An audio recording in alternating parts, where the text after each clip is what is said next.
V-ați m-a oprit un moschetar pe stradă să-mi ceară 10 lei. Și zic, bă, dar ce vrei să faci cu ei? Zic, sigur te droghezi, nu știu, bei, bași la aparate. Nu, șeful zice, nici vorbă, mă jur, nu.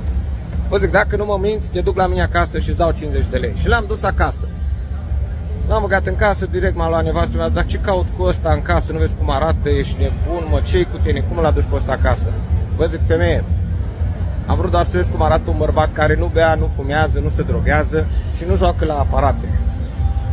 Sunt căsătorit de 45 de ani, poate mai bine. Dacă vă întrebați cum e posibil așa ceva, păi vă explic. Am calculat în ani câinești, din moment ce nevastă mai cățeau. Termină. Hai să zic.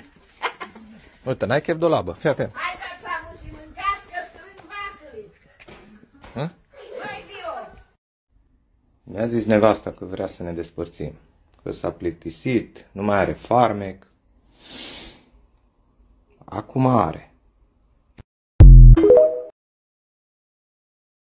Ea e mama, prima femeie care mi-a zis fii bărbat, ridică-te. Și mi-a mai zis o vorbă, las că-ți trece până te însori.